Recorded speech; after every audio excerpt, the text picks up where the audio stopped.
ನಮಗೆಲ್ಲರಿಗೂ ಗೊತ್ತೇ ಇದೆ ಪ್ರೊವಿಷನಲ್ ಸೆಕೆಂಡ್ ರೌಂಡ್ನ ರಿಸಲ್ಟನ್ನು 10/9/2025 ರಿಲೀಸ್ ಮಾಡಿದ್ರು.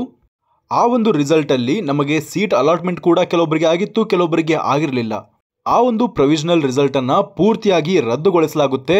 ಈಗ ನಿಮಗೆ ಇನ್ನೊಂದು ಬಾರಿ ಪ್ರೊವಿಷನಲ್ ರಿಸಲ್ಟನ್ನು ಬಿಡ್ತಾರೆ. ಅದನ್ನು ಕೂಡ ಅರೇಂಜ್ ಮಾಡ್ಕೊಳ್ಳೋದಕ್ಕೆ ನಿಮಗೆ ಅವಕಾಶವನ್ನು ಕೊಡ್ತಾರೆ. ಹಾಗೆ 15/9/2025 400 ಮೆಡಿಕಲ್ ಸೀಟ್ಗಳನ್ನು 7 ಮೆಡಿಕಲ್ ಕಾಲೇಜ್ನಲ್ಲಿ ಆ್ಯಡ್ ಮಾಡಿದ್ದಾರೆ. ಈ ಒಂದು ಲಿಸ್ಟಲ್ಲಿ ನಮ್ಮ ಫರೂಕಿಯಾ ಮೆಡಿಕಲ್ ಕಾಲೇಜ್ ಮೈಸೂರು ಇಲ್ಲದೆ ಇರುವ ಕಾರಣ ಅದನ್ನು ಇನ್ನೂ 2 ದಿನಗಳಲ್ಲಿ ಅದನ್ನು ರಿಲೀಸ್ ಮಾಡಿ ನಿಮಗೆ ಒಂದು ಲಿಂಕನ್ನು ಪ್ರೊವೈಡ್ ಮಾಡ್ತಾರೆ. ಆಪ್ಷನ್ ಎಂಟ್ರಿಗಳನ್ನು ಆಲ್ಟರ್ ಮಾಡ್ಕೊಳ್ಳೋದಕ್ಕೆ, ಆಪ್ಷನ್ ಎಂಟ್ರಿಗಳಲ್ಲಿ ಫರೂಕಿಯಾ ಮೆಡಿಕಲ್ ಕಾಲೇಜನ್ನು ಆ್ಯಡ್ ಮಾಡೋದಕ್ಕೆ ಅವಕಾಶವನ್ನು ಕಲ್ಪಿಸ್ತಾರೆ. ಆದರೆ ಬೇರೆ ಯಾವ ಕಾಲೇಜನ್ನು ಕೂಡ ಹೊರಗಿನಿಂದ ಆಪ್ಷನ್ ಎಂಟ್ರಿಯಲ್ಲಿ ಹಾಕೋದಕ್ಕೆ ಅವಕಾಶವನ್ನು ಕೊಡೋದಿಲ್ಲ. ಕೇವಲ ನೀವು ಹಾಕಿರುವಂತಹ ಆಪ್ಷನ್ ಎಂಟ್ರಿಯನ್ನು ಆಲ್ಟರ್ ಮಾಡ್ಕೊಳ್ಳೋದಕ್ಕೆ ಅವಕಾಶ ಕೊಡ್ತಾರೆ, ಡಿಲೀಟ್ ಮಾಡ್ಕೊಳ್ಳೋದಕ್ಕೆ ಅವಕಾಶ ಕೊಡ್ತಾರೆ. ಅದೇ ರೀತಿಯಲ್ಲಿ ಫರೂಕಿಯಾ ಮೆಡಿಕಲ್ ಕಾಲೇಜನ್ನು ಆ್ಯಡ್ ಮಾಡೋದಕ್ಕೂ ಕೂಡ ಅವಕಾಶ ಕೊಡ್ತಾರೆ. ನಿಮಗೆ ಮುಖ್ಯವಾದಂತಹ ವಿಷಯ ನೆನಪಿರಲಿ, ಈ ಒಂದು ರೌಂಡ್ ಲಾಸ್ಟ್ ರೌಂಡ್ ಆಗಿರೋದ್ರಿಂದ ಈ ಒಂದು ರೌಂಡಲ್ಲಿ ಸಿಕ್ಕಿರುವಂತಹ ಸೀಟನ್ನು ಕಂಪಲ್ಸರಿಯಾಗಿ ಅಡ್ಮಿಷನ್ ತೆಗೆದುಕೊಳ್ಳಬೇಕಾದಂತಹ ರೀಸನ್ ಇರೋದ್ರಿಂದ ನೀವು ಆಪ್ಷನ್ ಎಂಟ್ರಿಯನ್ನು ಮಾಡುವಾಗ ಬಹಳಷ್ಟು ಬಾರಿ ಯೋಚನೆ ಮಾಡಿ. ಕೇವಲ ಒಂದು ಬಾರಿ ಯೋಚನೆ ಮಾಡೋದಲ್ಲ, ನಿಮ್ಮ ಪೇರೆಂಟ್ಸ್ಗಳೊಂದಿಗೆ ಡಿಸ್ಕಸ್ ಮಾಡಿ, ನಿಮ್ಮ ರಿಲೇಟಿವ್ಸ್ಗಳೊಂದಿಗೆ ಡಿಸ್ಕಸ್ ಮಾಡಿ, ನಿಮ್ಮ ಫ್ರೆಂಡ್ಸ್ಗಳೊಂದಿಗೆ ಡಿಸ್ಕಸ್ ಮಾಡಿ ಆಪ್ಷನ್ ಎಂಟ್ರಿಗಳನ್ನು ಕರೆಕ್ಟಾಗಿ ಮಾಡಿ. ಆ ಒಂದು ಕಾಲೇಜ್ ನಿಮಗೆ ಸಿಕ್ಕಿಬಿಟ್ರೆ ನೀವು ಕಂಪಲ್ಸರಿಯಾಗಿ ಅದೇ ಒಂದು ಕಾಲೇಜ್ಗೆ ಅಡ್ಮಿಷನ್ನ ಮಾಡಿಸ್ಕೊಳ್ಬೇಕಾಗ್ತದೆ. ಅಡ್ಮಿಷನ್ ಮಾಡಿಸ್ಕೊಳ್ಳಲ್ಲ ಅಂದರೆ ಕೂಡ ನೀವು ಬಹಳಷ್ಟು ಮಟ್ಟಿಗೆ ಫೈನನ್ನು ಕಟ್ಟೋದಲ್ಲದೆ ನೀವು ಕಟ್ಟಿರುವಂತಹ ಕಾಷನ್ ಡಿಪಾಸಿಟ್ ಕೂಡ ಫಾರ್ಫಿಟ್ ಆಗ್ತದೆ. ಆದ್ದರಿಂದಲೇ ಹೇಳ್ತಾ ಇರೋದು, ಈ ಒಂದು ರೌಂಡ್ ಬಹಳಷ್ಟು ಕ್ರೂಷಿಯಲ್ ಆಗಿರೋದ್ರಿಂದ ಆಪ್ಷನ್ ಎಂಟ್ರಿಯನ್ನು ಮಾಡೋದುವಾಗ ಬಹಳಷ್ಟು ಯೋಚನೆ ಮಾಡಿಕೊಂಡು ಆಪ್ಷನ್ ಎಂಟ್ರಿಯನ್ನು ಮಾಡಬೇಕಾಗುತ್ತೆ. ಈ ಒಂದು ಸೀಟ್ಗಳು ಆ್ಯಡ್ ಆಗಿರೋದ್ರಿಂದ ಸೆಕೆಂಡ್ ರೌಂಡ್ನ ರಿಸಲ್ಟನ್ನು ಇನ್ನೊಂದು ಬಾರಿ ಮಾಡ್ತಾರೆ. ನಿಮಗೆ ಪ್ರೊವಿಷನಲ್ ರಿಸಲ್ಟ್ ಕೂಡ ಬಿಡ್ತಾರೆ, ಅದೇ ರೀತಿಯಲ್ಲಿ ಇನ್ನೊಂದು ಬಾರಿ ಫೈನಲ್ ರಿಸಲ್ಟನ್ನು ಬಿಡ್ತಾರೆ. ಫೈನಲ್ ರಿಸಲ್ಟನ್ನು ಬಿಟ್ಟಾಗ ನೀವು ಯಾವುದೇ ಕಾರಣಕ್ಕೂ ಇಲ್ಲಿಂದ KA ಕೌನ್ಸಿಲಿಂಗಿಂದ ಹೊರಗಡೆ ಹೋಗುವಂತಹ ಆಪ್ಷನ್ ನಿಮ್ಮ ಕಡೆ ಇರೋದಿಲ್ಲ. ಆದ್ದರಿಂದ ಈ ಒಂದು ಪ್ರೊವಿಷನಲ್ ರಿಸಲ್ಟನ್ನು ಬಿಟ್ಟಾಗ ನೀವು KAಯಿಂದ MCCಗೆ ಹೋಗಲಿಕ್ಕೆ 1 ದಿವಸಗಳ ಕಾಲ ಎಕ್ಸಿಟ್ ಆಪ್ಷನನ್ನು ಕೊಡ್ತಾರೆ. ಎಕ್ಸಿಟನ್ನು ಮಾಡಿಕೊಂಡು ನೀವು KA ಕೌನ್ಸಿಲಿಂಗಲ್ಲಿ ಸಿಕ್ಕಿರುವಂತಹ ಸೀಟನ್ನು ಬಿಡಬಹುದು. ಅದು ಕೂಡ 1 ಲಕ್ಷ ರೂಪೀಸನ್ನು ಫಾರ್ಫಿಟ್ ಮಾಡಿಕೊಳ್ಳದೇನೆ KAಯಲ್ಲಿ ಸಿಕ್ಕಿರುವಂತಹ ಸೀಟನ್ನು ಬಿಡಬಹುದಾಗಿರುತ್ತೆ. ಆದರೆ ಫೈನಲ್ ರಿಸಲ್ಟಲ್ಲಿ ಸಿಕ್ಕಿರುವಂತಹ ಸೀಟನ್ನು ನಾನು MCCಯಲ್ಲಿ ಸೀಟ್ ಸಿಕ್ಕಿದೆ, ನಾನು ಅದನ್ನು ಬಿಡ್ತೇನೆ ಅಂತ ಅಂದರೆ KAಯಲ್ಲಿ ನೀವು 1 ಲಕ್ಷ ಕಾಷನ್ ಡಿಪಾಸಿಟನ್ನು ಕಳೆದುಕೊಳ್ಬೇಕಾಗುತ್ತೆ. ಆದ್ದರಿಂದಲೇ ಪ್ರೊವಿಷನಲ್ ರಿಸಲ್ಟ್ ಬಿಟ್ಟಾಗ ನೀವು MCCಯಲ್ಲಿ ಸೀಟ್ ಸಿಕ್ಕಿದ್ದು ನಿಮಗೆ ಇಷ್ಟವಾಗಿದ್ದರೆ ನೀವು ಪ್ರೊವಿಷನಲ್ ರಿಸಲ್ಟನ್ನು ನೋಡಿಕೊಂಡೇ ನೀವು ಎಕ್ಸಿಟ್ ಆಗಬೇಕು KA ಕೌನ್ಸಿಲಿಂಗಿಂದ. ಅದು ಕೂಡ ಫ್ರೀಯಾಗಿ ಎಕ್ಸಿಟ್ ಆಗ್ಬೋದು. ಆದ್ದರಿಂದ ನಮಗೆಲ್ಲರೂ ಗೊತ್ತೇ ಇದೆ, ಈ ಬಾರಿ ಇನ್ನೊಂದು ಬಾರಿ ನಮಗೆ ಪ್ರೊವಿಷನಲ್ ರಿಸಲ್ಟನ್ನು ಬಿಡ್ತಾರೆ ಸೆಕೆಂಡ್ ರೌಂಡ್ಗೆ. ಈ ಪ್ರೊವಿಷನಲ್ ರಿಸಲ್ಟನ್ನು ಯಾವ ಬೇಸಿಸ್ ಮೇಲೆ ಮಾಡ್ತಾರೆ ಅಂದರೆ, ನಮಗೆ ಆಪ್ಷನ್ ಎಂಟ್ರಿಯನ್ನು ರೀಆರ್ಡರ್ ಮಾಡ್ಕೊಳ್ಳೋದಕ್ಕೆ, ಎಡಿಷನಲ್ ಮಾಡ್ಕೊಳ್ಳೋದಕ್ಕೆ ಅಂದರೆ ಫರೂಕಿಯಾ ಕಾಲೇಜನ್ನು ಆ್ಯಡ್ ಮಾಡ್ಕೊಳ್ಳೋದಕ್ಕೆ, ಅದೇ ರೀತಿ ಡಿಲೀಟ್ ಮಾಡ್ಕೊಳ್ಳೋದಕ್ಕೆ ಅವಕಾಶವನ್ನು 17/9/2025 18/9/2025 5 ಗಂಟೆ ತನಕ ನಿಮಗೆ ಕಾಲಾವಕಾಶ ಇರ್ತದೆ.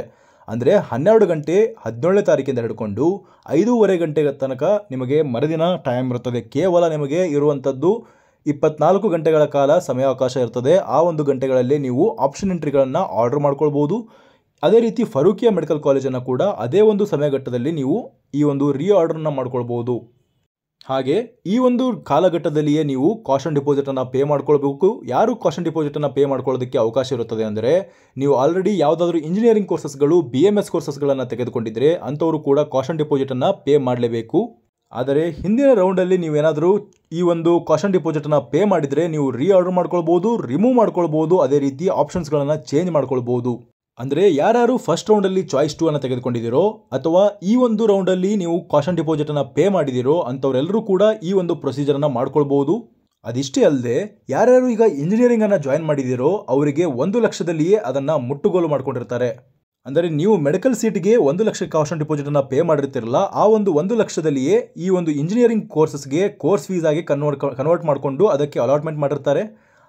ಆ ರೀತಿಯ ವಿದ್ಯಾರ್ಥಿಗಳು ಏನು ಮಾಡ್ಕೊಳ್ಬೇಕಂದ್ರೆ, ಈಗ ಮತ್ತೊಂದು ಬಾರಿ 1 ಲಕ್ಷವನ್ನು ಪೇ ಮಾಡಿ ನೀವು ಆನ್ಲೈನಲ್ಲಿಯೇ ಈ ಒಂದು 1 ಲಕ್ಷವನ್ನು ಪೇ ಮಾಡಿ ಈಗ ಮತ್ತೆ ಮೆಡಿಕಲ್ ಅಲಾಟ್ಮೆಂಟ್ಗೆ ನೀವು ಜಾಯ್ನ್ ಆಗಬೇಕು. ಇದು ಕೇವಲ ಇಂಜಿನಿಯರಿಂಗ್ ಕೋರ್ಸಸ್ಗೆ ಸಂಬಂಧಪಟ್ಟಿರೋದಲ್ಲ, ಇಂಜಿನಿಯರಿಂಗ್ ಅದೇ ರೀತಿ ಉಳಿದ ಎಲ್ಲ ಕೋರ್ಸಸ್ಗಳು, ಆರ್ಕಿಟೆಕ್ಚರ್ ಎಲ್ಲ ರೀತಿಯ ಕೋರ್ಸಸ್ಗಳಿಗೆ ನೀವು ಆಲ್ರೆಡಿ ಜಾಯ್ನ್ ಆಗಿರ್ತೀರಾ. ಅಂಥವರು ಕೂಡ ಮತ್ತೊಂದು ಬಾರಿ 1 ಲಕ್ಷವನ್ನು ಪೇ ಮಾಡಿ, ಅಂದರೆ ನಿಮಗೆ ಎಷ್ಟು ತೋರಿಸ್ತದೋ ಅಲ್ಲಿ ಕಾಷನ್ ಡಿಪಾಸಿಟನ್ನು ಪೇ ಮಾಡೋದಕ್ಕೆ ಅಷ್ಟು ಅಮೌಂಟನ್ನು ಪೇ ಮಾಡಿಯೇ ಈ ಒಂದು ರೌಂಡಲ್ಲಿ ನೀವು ಪಾರ್ಟಿಸಿಪೇಟ್ ಮಾಡಬೇಕು ಇದೇ ಸೆಕೆಂಡ್ ರೌಂಡಿಗೆ.